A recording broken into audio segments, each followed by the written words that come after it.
Salmo 73, irmãos, nós vamos ler todo esse salmo, e aí nós vamos seguir acompanhando aqui, versículo por versículo, o que o Senhor tem para nós nesse texto hoje.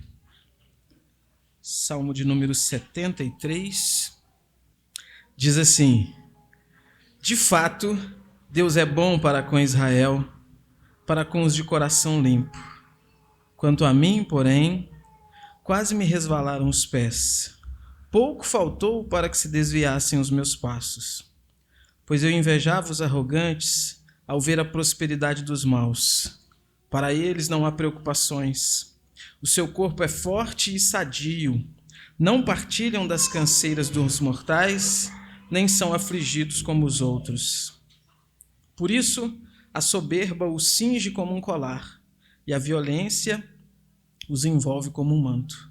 Os olhos saltam-lhes de tanta gordura, do coração deles brotam fantasias.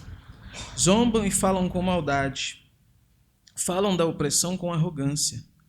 Abrem a boca para falar contra os céus, e a língua deles percorre a terra.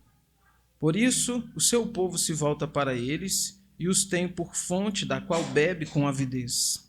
Eles dizem: como Deus ficará sabendo?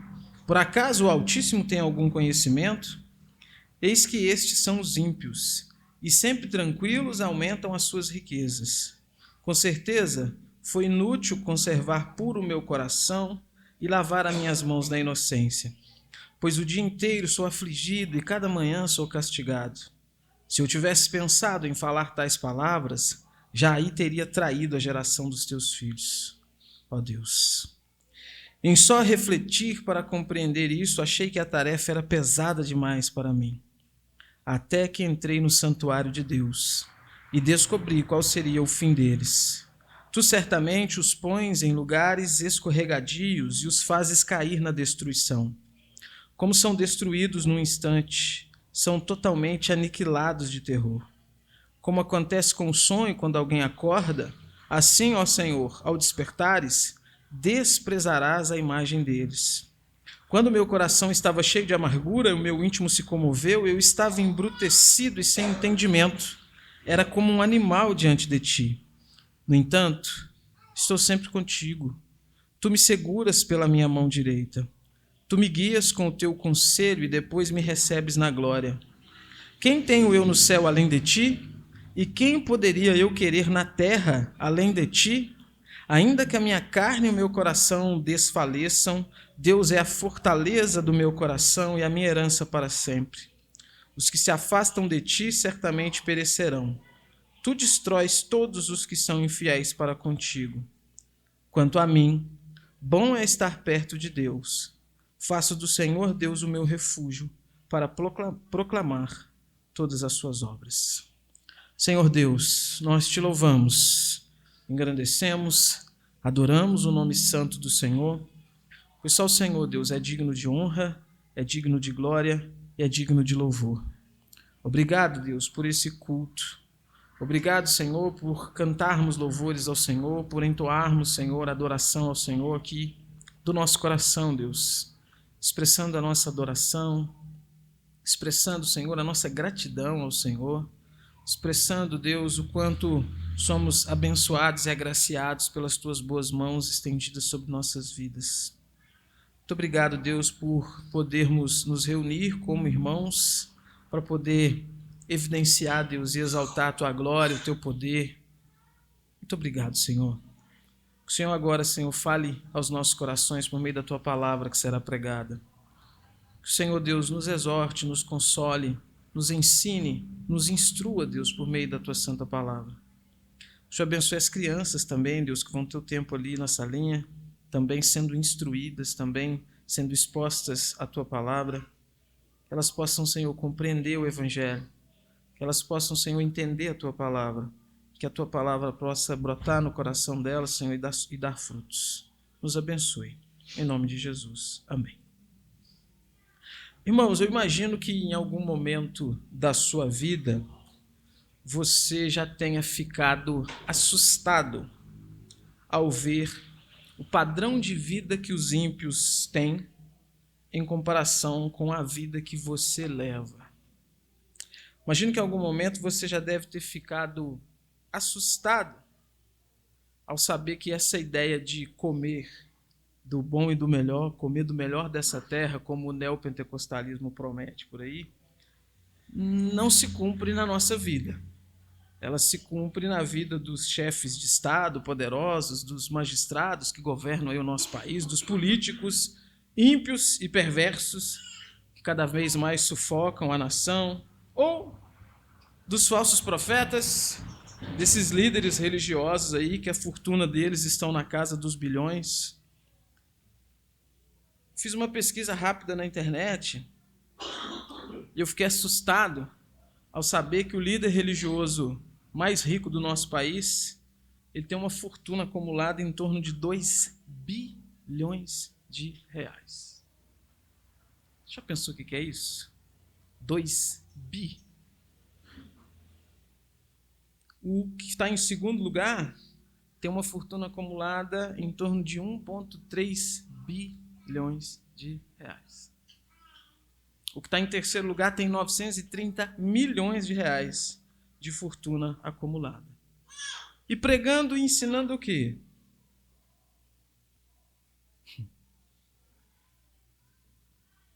Você já sabe, né? Tudo aquilo que é contrário à palavra de Deus, né? Eles têm o título de pastores, mas, enfim, de pastores eles não têm absolutamente nada. E a gente fica olhando, né, e fica, às vezes, pensando nisso. Às vezes a gente se perde, assim, quando vê esses números astronômicos, quando vê na nossa cidade mesmo, perto de nós, pessoas, então, que detestam a Deus, que não amam a Deus, que não servem a Deus, que não se preocupam em nada com Deus, que estão aí, então, desfrutando de uma boa vida, dirigindo os melhores carros, morando nas melhores mansões, nas melhores localidades, tendo aí, enfim, tudo do bom e do melhor. E aí a gente olha para a nossa vida, né? A gente começa a olhar assim, poxa, como é que eu estou ralando aí, literalmente, né, para conseguir pagar os boletins do mês, né? Como é que eu estou aí apertado, passa um mês, eu saio de um aperto só para começar em outro, né? Quando o mês vira, né? Quando o mês vira é uma alegria e uma tristeza ao mesmo tempo, né? Você fica alegre porque, tipo, ufa, venci um. Aí da dia primeiro começa a chegar a notificação, né? Aplicativo de banco agora no celular, né? O negócio te acompanha para onde você está, notificação de boleto chegando, um monte de coisa chegando. E aí, irmãos? Uma pergunta que às vezes vem à nossa mente, né? Por que as coisas são assim, né? Por que Deus age dessa forma? Por que nós, então, que nunca enganamos ninguém, nunca pervertemos a palavra de Deus, seguimos aí saltando de um aperto para o outro? Onde está Deus, que não vê o quanto que a gente luta com os nossos filhos, por exemplo, para dar conta do recado? Quanto que a gente tem que fazer das tripas coração, como diz o filósofo, para dar conta de todas as coisas. Asaf, autor de alguns dos salmos aqui das Escrituras e desse salmo que a gente leu hoje, ele se viu diante desse mesmo questionamento. Ele se viu diante dessa mesma situação. E ele teve respostas a essas perguntas. Ele fez essas perguntas a Deus e ele teve respostas. Há uma discussão aqui sobre quem teria sido o tal do Asaf que escreve esse livro aqui, esse salmo aqui. O meu não foi, porque o meu ainda não está podendo compor salmos, né? Eu imagino que não, né? Vai que, enfim, está lá com seus 6 meses de gestação, acho que lá dentro não deve dar para compor salmos, não. Mas, quem sabe, depois que sair, ele entra nessa onda aí, né? Mas alguns dizem que foi um Asaf do período pós-exílico, porque esse salmo aqui talvez teria sido escrito no momento onde o povo de Israel a nação de Israel foi invadida pelos babilônicos. Mas a opinião principal e mais comumente aceita é que esse Asaf ele seja descendente de Gerson, filho de Levi, e que foi um dos líderes de música designados por Davi para trabalhar no templo. Lá em 1 Crônicas, capítulo 15, versículos 16 e 17, o texto diz assim, olha: Davi ordenou aos chefes dos levitas que constituíssem os seus irmãos, os cantores, para que, acompanhados por instrumentos musicais, liras, harpas e símbolos, se fizessem ouvir, levantando a voz com alegria. Assim os levitas designaram Emã, filho de Joel, e dos irmãos dele, Asaf, filho de Berequias, e dos filhos de Merari, irmãos dele, Etã, filho de Cusaías. Então, a opinião mais comum é que tenha sido esse Asaf aí, que foi quem escreveu esse salmo. Mas aí, às vezes, você está se perguntando também, mas de que isso importa, né? Por que a autoria do salmo ela é importante? Ela é importante, irmãos, porque se a gente descobre quem é o autor, a gente consegue rastrear o contexto em que esse autor vivia e o contexto em que ele escreveu o salmo. É importante saber quem escreveu, porque você sabe, tá, eu sei quem escreveu, eu sei então o que essa pessoa fazia, como que essa pessoa vivia e provavelmente o que estava então acontecendo quando essa pessoa escreveu esse salmo.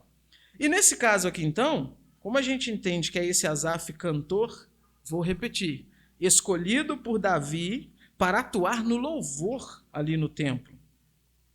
Isso nos ajuda a entender então que é um servo de Deus envolvido no trabalho litúrgico, trabalho mais importante que um israelita podia se envolver na época do Antigo Testamento, que é esse trabalho, então, religioso, que é esse trabalho, então, de ajudar com que a adoração a Deus acontecesse, né? Esses aqui, sim, eram levitas, né? Esses aqui, sim, eram cantores e levitas. Então, veja, é alguém que atua na igreja, que canta na igreja, que canta lá no templo, que conduz as pessoas, então, ao louvor, que está em um momento da sua vida questionando a bondade de Deus para com ele, uma vez que ele começa, então, a olhar a vida das pessoas que nem servem a Deus. E aí a gente já aprende, irmãos, alguma coisa aqui. Veja, não pense que atuar na igreja, trabalhar na obra do Senhor, fazer alguma coisa, seja no louvor, no ensino, na pregação, onde for, vai te isentar de enfrentar problemas, de passar por algumas crises de fé. Não vai. Não vai. Aqueles que trabalham e atuam ativamente aí na obra de Deus, eles estão expostos a tantos problemas como qualquer outra pessoa. Não existe uma elite religiosa na igreja, especial, enfim, né? Existem pessoas que, de alguma forma, trabalham mais ativamente e mais efetivamente, mas isso não significa, de novo, então, isenção de problemas. E veja, na verdade, a coisa é o contrário. Porque é um desafio, irmãos. Muitas vezes nós temos que vir aqui na frente, conduzir o louvor diante da congregação, pregar a palavra de Deus, expor a palavra de Deus aqui com fidelidade e tudo mais, conduzir as crianças, conduzir, enfim, a área que for, com alegria no coração, com alegria, um sorriso nos lábios, mas por dentro está com o coração quebrado, com a alma ferida, aflito por causa dos problemas que estão acontecendo. Mas ainda assim a gente vem, né? Porque foi para isso que a gente foi chamado. Veja, vamos analisar esse texto aqui para a gente entender, então. Nós já descobrimos que esse Asaf, então, é um servo de Deus. De novo, ele é um cantor do templo. Foi escolhido pelo próprio rei Davi para cantar ali na igreja, acompanhado dos instrumentos ali. Ele faz parte da banda da igreja, olha só. E olha o que está acontecendo com ele, então. Versículo 1, vamos voltar lá. O texto começa assim, olha. De fato, Deus é bom para com Israel, para com os de coração limpo. Ou seja, ele começa reconhecendo a bondade de Deus para com o povo, ele começa já com louvor a Deus em seus lábios. E isso por quê? Porque isso aqui é uma poesia, é um louvor que ele está escrevendo, é um cântico, uma música que ele está escrevendo para cantar no templo, depois que essa situação já passou. Ele já vivenciou toda essa situação, ele já está dando então para a gente um spoiler, dizendo assim, olha, eu vou falar umas coisas aqui que vai chocar algum de vocês, mas eu já começo dizendo o seguinte, Deus é bom para com Israel. Ou seja, Deus é bom para com o seu povo. Independentemente da dúvida que você tem, do questionamento que você tem, das perguntas que surgem no seu coração diante da sua caminhada cristã, você tem que partir desse ponto aqui. Deus é bom. Ponto final. E aí ele passa a contar a história dele então. Olha o versículo 2. Quanto a mim, Deus é bom. Quanto a mim, porém, quase me resvalaram os pés. Pouco faltou para que se desviassem os meus passos. Ele está dizendo assim, olha, gente, eu quase me desviei. Eu quase tombei na caminhada. A linguagem aqui que ele utiliza é a linguagem de alguém que está num caminho em linha reta, e é um caminho, então, traçado, que ele precisa seguir, ele precisa andar dentro daquele caminho, e, de repente, por algum motivo, ele quase tropeçou. Por algum motivo, sabe quando você está dirigindo, e aí você dá aquela pescada assim, você, opa. Ele está dizendo, foi isso que aconteceu comigo, eu quase, foi por pouco. Pouco faltou para que os meus passos se desviarem. E por que isso? O que aconteceu com esse levita? Com esse cantor, ele responde no versículo 3, pois eu invejava os arrogantes ao ver a prosperidade dos maus. Vamos lá, irmãos, dá para acreditar nisso? Dá para acreditar que um crente batizado, alguém que frequenta a igreja, sinta inveja? Ou será que dá para acreditar que quem canta na igreja, quem prega, quem ensina, quem aconselha, quem atua na igreja, sinta inveja? E ainda mais inveja dos maus, dos arrogantes?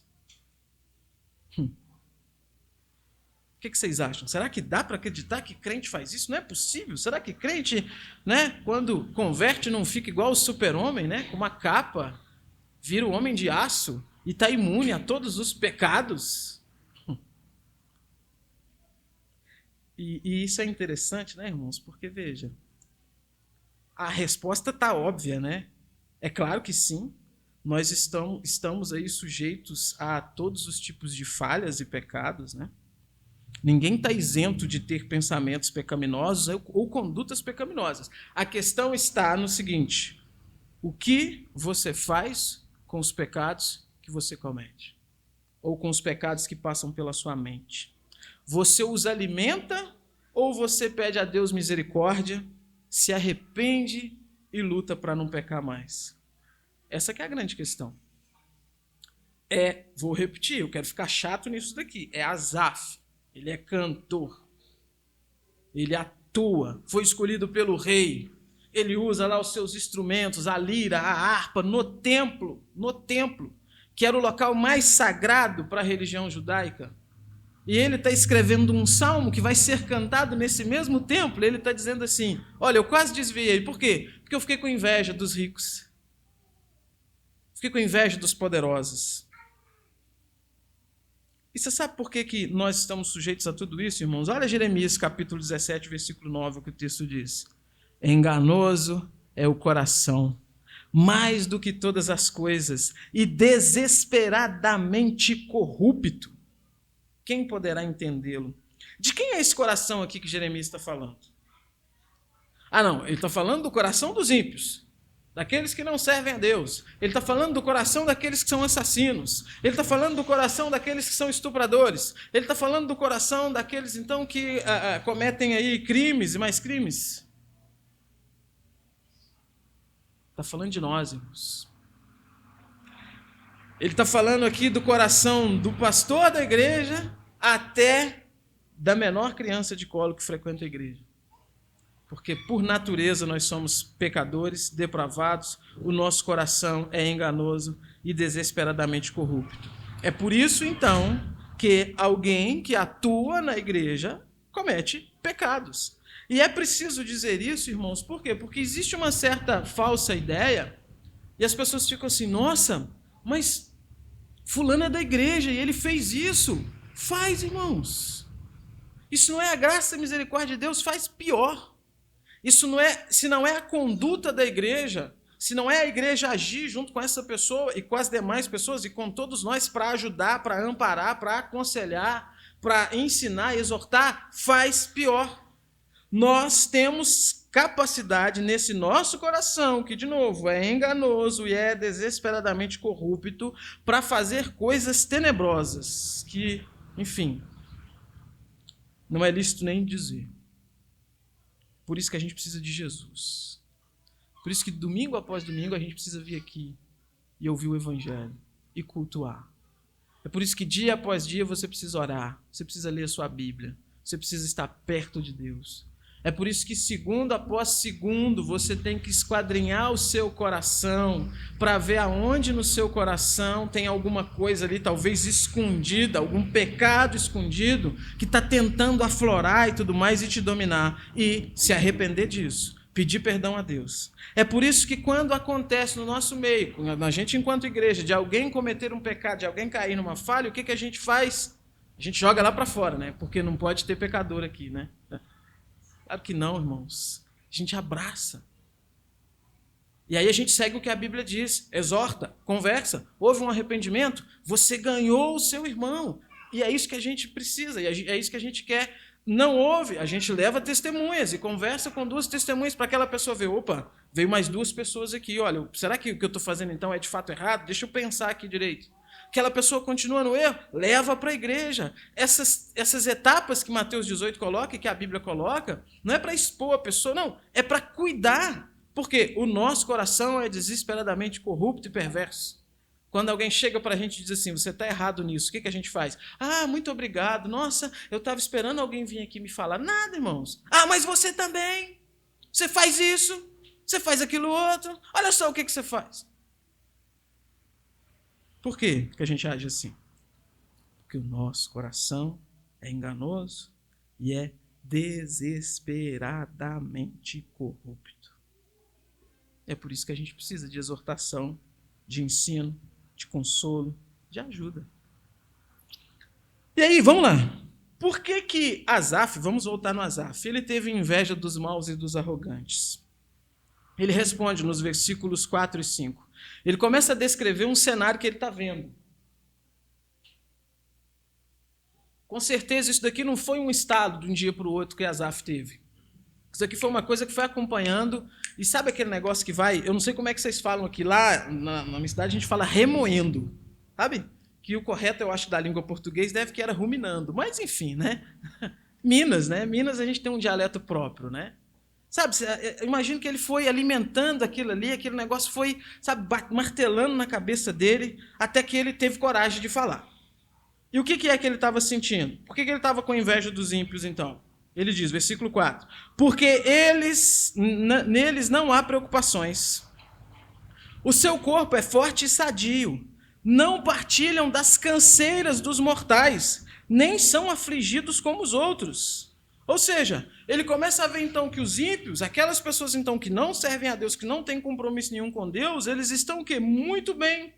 Eles não têm que lidar com as preocupações da vida diárias que nós, meros mortais, temos que lidar. Por exemplo, vamos contextualizar. Você acha que os poderosos vão para a fila do SUS? Esperar meses, semanas ali para conseguir um exame? E aí, às vezes, quando sai o exame, ou a pessoa já morreu, ou ela já está até melhor, já melhorou. Precisa mais? Está aqui. O que você acha? Você acha que os poderosos, eles precisam lidar com uma jornada de trabalho extensa? Pegar ônibus nessa cidade maluca que a gente vive, né? Que você fica mais tempo dentro do ônibus do que quase no trabalho. Você acha? Você acha que eles lidam com aquele desafio que eu imagino que você já experimentou? De você ir no mercado para fazer compra, e aí você ter que ficar regrando ali o que você vai comprar, porque senão o dinheiro não dá. Não é nem questão de ser econômico, não. Essa é a desculpa que a gente não, eu sou muito econômico. Não, mas a gente é pobre. É isso. É isso. Ele não tem dinheiro para esbanjar. É isso. Você acha que ele vai ficar olhando, essa marca aqui é tanto, essa marca aqui é tanto? Não, irmãos. Você acha que eles têm que se preocupar com, sei lá, o fila do S? Poxa, e esse remédio aqui? Aonde que a gente vai? Vamos então aqui nas farmácias para poder ver aqui qual que é. Não, irmãos. Aí Asaf está falando tudo isso, ele está olhando tudo isso, eles não precisam de nada disso. Aí vou repetir o que ele fala no final do versículo 3. Eu fiquei com inveja. Fiquei com inveja disso, fiquei morrendo de inveja. Aí ele segue, irmãos. Ele mostra a condição deles, aí agora ele vai mostrar como que eles agem. Essa é a condição de vida que eles têm. Agora, além disso, para pesar ainda mais a coisa, olha como que eles agem. Ele diz no versículo 6. Por isso a soberba os cinge como um colar, e a violência os envolve como um manto. Os olhos saltam-lhes de tanta gordura, do coração deles brotam fantasias, zombam e falam com maldade, falam da opressão com arrogância. Além de não ter as preocupações comuns, então, que nós temos, além de não ter que lidar com esses dilemas que nós temos que lidar diariamente, eles são soberbos, arrogantes. Violência, zombaria e opressão estão em torno deles como um grande colar. Sabe aqueles colar que aqueles funkeiros gostam de ostentar, aquela coisa gigante, né? Ele está dizendo isso, olha, eles estão ostentando é isso, mas não é ouro, nem prata, não. É soberba, arrogância, violência, zombaria, opressão. E tem um problema, tem um ditado que diz que um abismo chama outro abismo, e isso é correto. Além de tudo isso, olha o que diz o versículo 9. Abrem a boca para falar contra os céus. A língua deles percorre a terra. Ou seja, existe uma característica muito comum, irmãos, dos poderosos. Eles desprezam a Deus. Eles se firmam e se fundamentam no seu próprio poder, na sua própria riqueza, na sua própria capacidade, seja no que for, e desprezam a Deus. E começam a pensar o seguinte: eu não preciso de Deus. Para quê? Religião? Religião é coisa para gente simples. É coisa para essas pessoas que não são intelectualmente evoluídas. Os grandes líderes, irmãos, os grandes líderes, pelo menos do século XX, né, foram homens ateus. Foram homens que desprezavam o Senhor. Hitler, o grande Führer da Alemanha nazista, em toda a sua pompa, em todo o seu poder, ele seguia uma ideologia que tinha o Estado como Deus. O Estado era o Deus para eles. Ele negava e desprezava a existência de Deus e a autoridade de Deus. Stalin, irmão gêmeo de Hitler, no sentido ideológico, é claro, né? Um dos grandes líderes do regime comunista, responsável pelo assassinato de mais de 100 milhões de pessoas, ele segue um regime que é ateísta por definição e que busca substituir o Senhor pelo comunismo, pela ideologia. Além desses, temos exemplos mais próximos da gente. Olha aí no slide a frase que John Lennon disse. Acho que todos conhecem o John Lennon, né?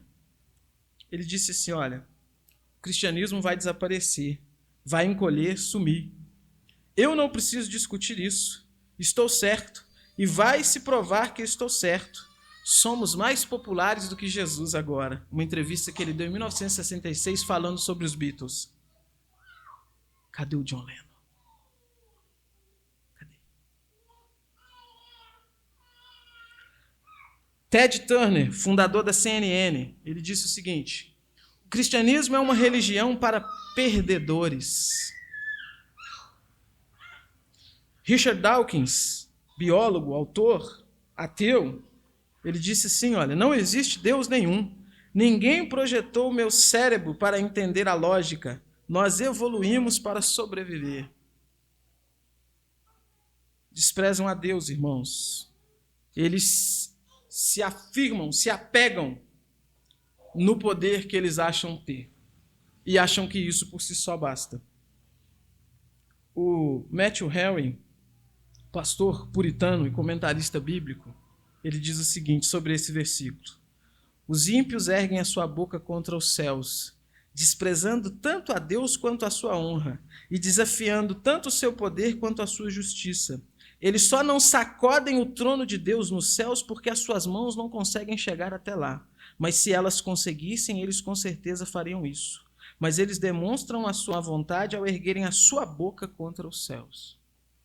Ou seja, irmãos, o que há no coração dessas pessoas É isso. E eu acho que o Matthew Henry está muito correto nisso daqui. Eles só não arrancam Deus lá do alto do seu trono porque eles não conseguem chegar lá. E é óbvio que a gente está falando não de capacidade, né? Capacidade eles não têm, né? O sopro da boca do Senhor, ele acaba com tudo isso. Mas é o quanto que esse coração desesperado e corrupto, ele é mau.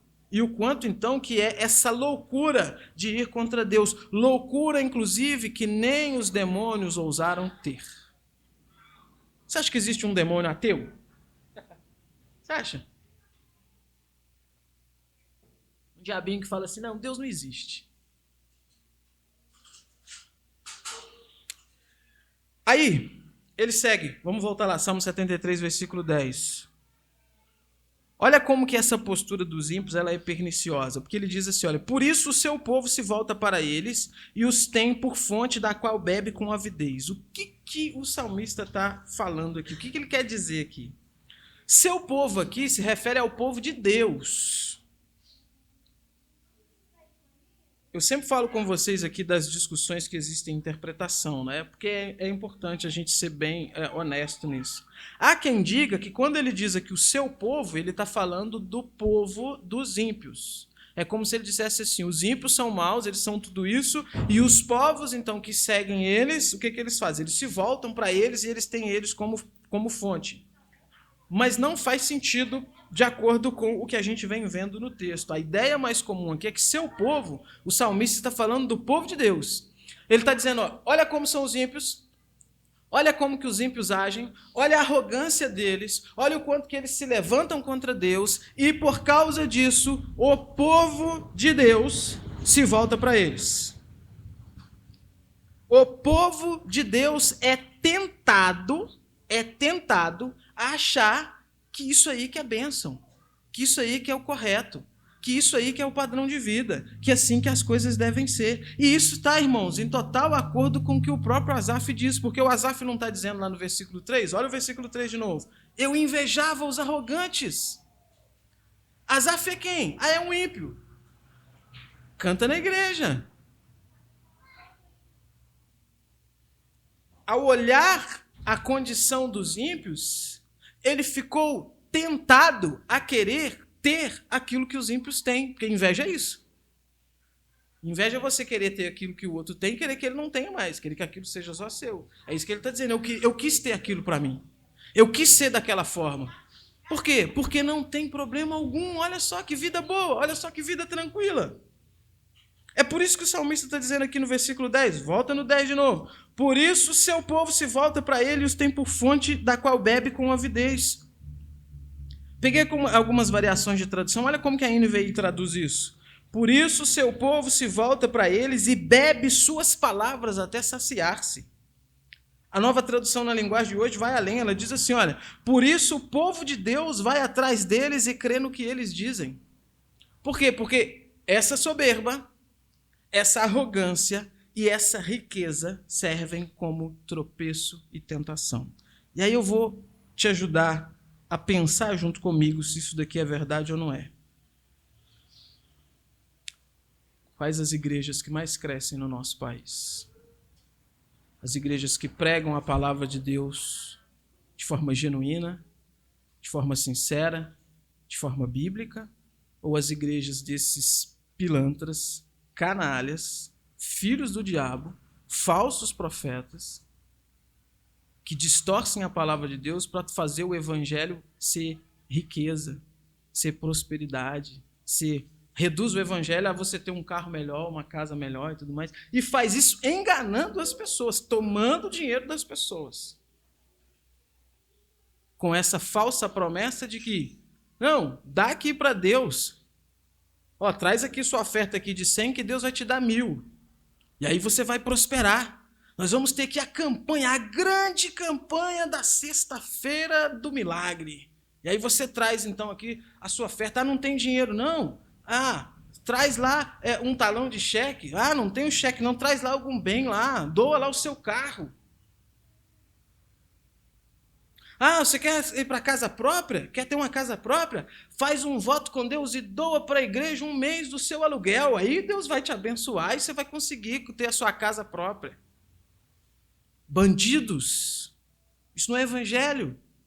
Isso são ímpios poderosos agindo em toda a sua impiedade para enganar as pessoas e acabam levando alguns a serem tentados a seguir esse padrão, a seguir isso. O Salmo continua. Depois de analisar a vida do ímpio, Asaf vai analisar a vida do justo. Ele volta a falar de si, né? E olha a linguagem, irmãos, como que demonstra que tristeza, frustração, decepção. Versículos 13 e 14. Ele diz assim, olha, com certeza foi inútil conservar puro o meu coração e lavar as minhas mãos na inocência, pois o dia inteiro eu sou afligido e a cada manhã eu sou castigado. Vou ler de novo. Com certeza foi inútil conservar o meu coração puro, pois o dia inteiro eu sou afligido e cada manhã eu sou castigado. Meu irmão, minha irmã, quantas vezes já passou pela sua cabeça que esse negócio de servir a Deus, ser crente, de crer na Bíblia, é uma coisa inútil? Não estou dizendo que você acredita nisso, não. Estou dizendo que quantas vezes isso, às vezes, sabe, passou como um sopro ali na sua mente. Esse negócio de igreja, esse negócio de servir a Deus, de crer na Bíblia é inútil. Quantas vezes, preste atenção nessa pergunta, quantas vezes você já se arrependeu de pecados que você não cometeu? Como assim? A gente fala muito sobre o arrependimento dos pecados que a gente comete, né? Mas quando a gente está frustrado com Deus, irmãos, é muito comum ver a nossa mente uma certa sensação de arrependimento, certas ocasiões que o pecado esteve diante de nós e a gente disse não para ele. E aí a gente começa a pensar assim, antes eu tivesse feito aquilo aquele dia. Antes eu tivesse agido daquela forma aquele dia. Ah, por que naquela vez que eu tive aquela oportunidade de fazer tal coisa eu não fiz? Oh, que bobo que eu sou. Esse negócio de servir a Deus, estou aí servindo a Deus, estou aí buscando a Deus, estou aí indo para a igreja todo dia, esse negócio de igreja e nada acontece. De que me valeu obedecer? De que me valeu ser fiel ao Senhor? Enquanto eu lutava para fazer as coisas certas, para obedecer a Deus, eu conheço aí um tanto de gente que não tem nenhuma preocupação com isso e vive bem, vive feliz, tem tudo o que precisa. Aquele emprego que eu queria, eu não consegui. Aquela vaga que eu tanto esperava, não consegui. Aquela oração que eu fiz e não fui atendido. E eu nem estava pedindo bens materiais. Estava pedindo cura para alguém que não foi curado e morreu. Estava pedindo ajuda para alguém e Deus não atendeu, aquela pessoa não foi ajudada. De que vale então? De que valeu servir a Deus? E sabe, irmão, se você é humano igual eu, esse sopro já passou pela sua cabeça. Ainda que tenha sido por um segundo, sabe? Por um segundo, e aí você, opa, igual a Asaf, né? Quase que eu fui, mas eu me segurei.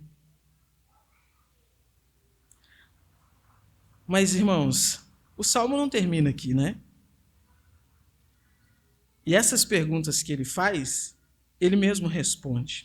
E ele vai dividir a resposta em duas partes. Primeiro ele vai mostrar o seguinte, olha, o que aconteceu? Aí ele diz o que acontece com os ímpios, o destino dos ímpios, e depois ele fala sobre o destino do justo. E aí ele diz assim, versículo 17, tendo todas essas questões em mente, então, até que eu entrei no santuário de Deus e descobri qual seria o fim deles. Tu certamente os pões em lugares escorregadios e os fazes cair na destruição. Como são destruídos num instante, são totalmente aniquilados de terror. Como acontece com o sonho quando alguém acorda, assim, ó Senhor, ao despertares, desprezarás a imagem deles. Os ímpios, irmãos, os perversos, os poderosos, os falsos profetas, os magnatas aí que vivem essa vida tendo do bom e do melhor, mas não servem a Deus, o fim deles é só isso. O melhor que um ímpio poderoso vai poder desfrutar, a coisa melhor que ele vai poder desfrutar é só o dinheiro que ele tem. E sabe, irmãos, no dia do juízo final, quando eles tiverem que se apresentar diante de Deus para prestar conta, eles não vão poder levar a sua riqueza. Eles não vão poder levar a sua opulência, a sua influência. Vai ser só eles e Deus. Cara a cara com Deus. E olha, irmãos, esse é o grande problema. Tem algumas pessoas que dizem por aí, esse negócio de inferno, o inferno é aqui na terra. Quem dera. Antes fosse. Para aqueles que vão se perder, se o inferno fosse aqui na terra, para eles seria o melhor prêmio, o melhor troféu do mundo. Mas não é. Eles vão apresentar-se diante de Deus e sabe o que vai acontecer? Eles vão estar sozinhos e vão estar de mãos vazias. E se você, ouça bem o que eu vou te dizer, se você se apresentar diante de Deus para prestar contas no dia do juízo final sozinho, de mãos vazias, você está perdido. É por isso que a gente precisa de Cristo. Ai de nós, irmãos, se nós não tivéssemos a justiça de Cristo depositada sobre nós, para naquele grande dia, então, quando nós nos apresentarmos diante de Deus, nós vamos dizer assim, Senhor, não sou nada, o meu coração é desesperadamente corrupto, meu coração é perverso, eu sou de fato um ímpio, eu sou de fato um pecador, mas eu creio em Jesus. E a justiça de Cristo, então, tendo sido colocada sobre nós, é ela que vai aparecer diante de Deus. E quando Deus olhar, então, para você, quando Ele olhar para mim, quando Ele olhar para nós, Ele não vai ver os nossos pecados, Ele não vai ver as nossas falhas, Ele não vai ver as nossas transgressões, Ele vai ver Cristo. Ele vai ver o Senhor Jesus. E aí sabe o que Ele vai dizer? Vinde, benditos de meu Pai, para o reino que está preparado para vocês desde a fundação do mundo. Por quê, irmãos? Porque nós temos Cristo. Mas o ímpio não tem. Asaf entendeu isso. E aí é o que ele diz, versículo 21. Quando o meu coração estava cheio de amargura, e o meu íntimo se comoveu. De novo, irmãos, olha o que ele está dizendo. Meu coração estava o quê? Amargurado. Olha o versículo 22. Eu estava embrutecido e sem entendimento. Era como um animal diante de ti. É uma linguagem aqui, então, falar de coisa irracional. Ele está dizendo, olha, eu estava irracional. Eu estava agindo como um animal. Estava agindo como um ser bruto, um ser sem entendimento. Quando eu comecei a questionar essas coisas. Aí o versículo 23. No entanto, eu estou sempre contigo. Tu, Senhor, me seguras pela minha mão direita. Tu me guias com o teu conselho e depois me recebes na glória. Quem tenho eu no céu além de ti? E quem poderia eu querer na terra além de ti? Olha como que a coisa mudou. Não é alguém mais que está aqui na terra invejando os ímpios. Ele está reconhecendo, de fato, olha, a minha situação aqui na terra não está boa não. Está faltando um monte de coisa, estou passando um monte de perrengue. Mas ele diz, quem eu tenho além de ti? Quem? Meu irmão, olha, eu já falei isso daqui e eu vou repetir, porque não tem problema repetir. Não tem problema. Se acontecer alguma coisa hoje com você, essa semana, e você perder tudo, seu trabalho, chega no trabalho e aí você é demitido. Sua empresa fecha, quebra. Os bens que você tem, de alguma forma, são tomados. Aí você tem que ir para a rua. E aí você não tem um dinheiro para pagar nenhum aluguel. Porque os seus bens foram todos tomados. Você está sem emprego. E aí, junto a isso, você descobre que você contraiu uma doença. terrível, que não tem cura pela medicina.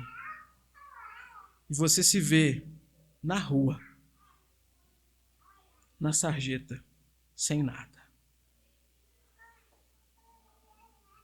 Se você tem Cristo, aquela sarjeta é um palácio. Ah, pastor, mas falar isso é muito fácil, é muito bonito. Difícil é viver isso. E quando eu disse que é fácil viver isso, não é fácil. Eu não quero isso. De jeito nenhum. Você é louco. Quem quer? Quero não. Deus que me livre. Mas se acontecer, irmãos, está no controle de Deus. Deus é que sabe se acontecer. E nós tivermos Cristo, nós temos o melhor que poderíamos ter. Mas se acontecer o contrário, se descobre que você tem lá 2 bilhões na sua conta, e não foi um Pix que fizeram errado, nem sei se dá para fazer um Pix nesse valor, mas enfim. 2 bilhões na sua conta. Você é influente, você é poderoso. E aí dizem assim, você vai ter tudo isso, mas Cristo não.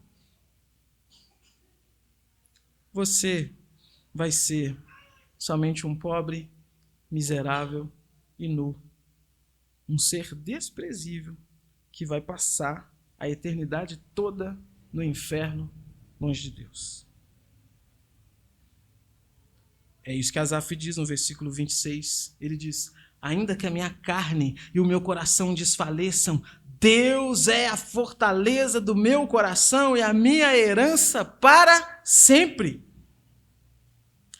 Vou repetir, irmãos, esse homem que começou então dizendo assim, eu quase me desviei, por quê? Porque eu olhei a prosperidade dos ímpios, eu olhei o quanto que eles não têm preocupação nenhuma, o quanto que tudo dá certo para eles, o quanto que todas as coisas que eles querem, eles conseguem, eu olhei que eles não têm preocupação com saúde, não têm preocupação com dinheiro, não têm preocupação com moradia, não têm preocupação com nada disso, e eu fiquei com inveja. Mas aí eu fui para a igreja, é isso que ele diz, né? Eu entrei no templo, entrei no teu santuário, e o Senhor me mostrou. Como que Deus mostrou? Não sei, às vezes pode ter sido uma teofania, o Senhor pode ter aparecido para ele, usado um anjo, ou às vezes ele simplesmente chegou lá no templo e um dos sacerdotes, um dos profetas, estava expondo um dos textos bíblicos, e daquela forma Deus falou com ele. E esse homem que começa então com inveja, amargurado, entristecido, decepcionado com Deus, dizendo, foi inútil guardar o meu coração, foi inútil me conservar limpo. Ele termina dizendo assim, olha, ainda que a minha carne, ainda que o meu coração desfaleça, Deus é a fortaleza do meu coração e Ele é a minha herança. E aí ele fecha, os que se afastam de ti, certamente perecerão. Tu destróis todos os que são infiéis para contigo. Quanto a mim, bom é estar perto de Deus. Faço do Senhor Deus o meu refúgio, para proclamar todas as suas obras. Mudou muito, irmãos. E essa é a beleza que a gente tem no Salmo, sabe? Porque a estrutura dos Salmos, ela sempre é essa. O Salmo começa detonando, o salmista começa destruído. Se você ler só o começo, você fica assim, gente, será que isso daqui é um salmo que está na Bíblia? Ou será que isso daqui é um texto de algum nihilista, de algum pessimista, né? Mas sempre tem uma virada no meio, sempre tem um encontro com Deus, sempre tem um coração que é quebrantado ali naquele meio, sabe? E sempre tem um final que termina como? Louvando a Deus, engrandecendo a Deus, reconhecendo, olha, o que eu tenho de melhor é o Senhor. Para a gente terminar, irmãos, algumas aplicações. Primeira delas, irmãos, orem. Peça ao Senhor para proteger o seu coração da inveja. Não pense que, eu estou imune a isso porque eu sou crente. Se me converti, estou imune a isso. Não está. Não está. Ore. Peça ao Senhor para cuidar do seu coração. Não inveje o perverso, não inveje o ímpio, porque aquilo que você tem é muito melhor do que o mundo inteiro. Quer conquistar alguma coisa? Trabalhe, se esforce, e se for da vontade de Deus, Ele te concederá. Segundo ponto, não presuma que a vida do outro é um mar de rosas, simplesmente por aquilo que está aparente, simplesmente por aquilo que você está conseguindo ver. Não presuma, irmãos, não confunda uma vida plena e abençoada com riquezas e posses de bens materiais. Às vezes você olha e fala assim, nossa, que legal, nossa, seria muito bom, né, se eu vivesse essa vida aí, né? Poxa, você se perde lá, você vê lá assim, a Mega Sena acumulada em tantos milhões, você fica assim, nossa, se eu ganhasse um dinheiro desse, eu comprava isso, comprava aquilo. Tudo bem, não é pecado sonhar, né? Claro que não. Mas veja, irmãos, não presuma que as pessoas que têm isso, que é tudo um mar de rosas, que é tudo muito bom, que é tudo muito bem. Terceiro ponto, irmãos, eu não vou pedir você para olhar para o irmão que está do seu lado. Eu quase fiz isso, sabe? Eu estava lá em casa preparando a mensagem, falei assim, eu faço ou eu não faço? Se eu fizer, eu acho que vai ser votado uma assembleia no outro dia para chamar a atenção do pastor. Mas, enfim, eu vou pedir para você, então, pensar na sua família. Pense no seu esposo, na sua esposa, seus filhos, seus pais, seus amigos, sua igreja. E reconheça a riqueza que você possui. Reconheça. Sabe? Fique contente com o Senhor, com as pessoas que têm à sua volta, com as pessoas que te cercam, com a família que Deus te deu, com os amigos que Deus te deu, com a igreja que o Senhor te deu para poder congregar. Agradeça a Deus por isso. Pare de ficar querendo mais e cobrando a Deus sempre por mais. Seja grato por aquilo que Deus te deu. É pecado eu querer ter mais? Não, irmãos, de maneira nenhuma. É pecado eu querer que as coisas melhorem? De maneira nenhuma. Você, na verdade, tem que querer que as coisas melhorem, lutar e trabalhar para isso. Mas veja, existe uma linha que separa, então, querer que as coisas melhorem e desejar de forma descontrolada aquilo que pertence aos outros, aquilo que Deus não tem para você. E a gente precisa entender isso, irmãos. Porque se a gente não consegue ver essa linha que separa essas duas coisas, a gente confunde ganância e inveja com querer que as coisas melhorem. E assim, a Bíblia, ela tem um conceito muito simples de prosperidade. A Bíblia diz assim, olha, tendo o que comer e o que vestir, estejais contentes. Então, irmãos, tudo bem, vou repetir. Você quer estudar, você quer se preparar, você quer, se empenhar ali no seu trabalho para crescer, para melhorar, não tem pecado nenhum nisso, faça. Não é disso que a gente está dizendo, não é disso que a palavra de Deus está falando. A palavra de Deus está falando sobre ganância, sobre inveja, sobre invejar, inclusive, condutas ímpias, sobre invejar, inclusive, a vida dos ímpios, sobre invejar não apenas aquilo que o ímpio tem, mas a forma como ele vê as coisas e como ele faz as coisas. E você, meu irmão, minha irmã, só vai conseguir blindar, proteger o seu coração disso, se você reconhecer que você é sujeito a isso e orar, pedindo ao Senhor e dizendo, Senhor, cuida do meu coração, cuida de mim, me faz ser contente com o que o Senhor já me deu, me faz ser contente com a família que o Senhor me deu, com as coisas que o Senhor me deu. E para fechar, seja grato, irmãos, pela sua salvação. Você tem Cristo. Se pensar na sua salvação não é uma coisa que aquece o seu coração e te traz alegria, felicidade, aí eu vou te dizer o seguinte, ore, peça ajuda ao Senhor. Peça ajuda ao Senhor. Ele te ouve e Ele te atende. Vamos orar?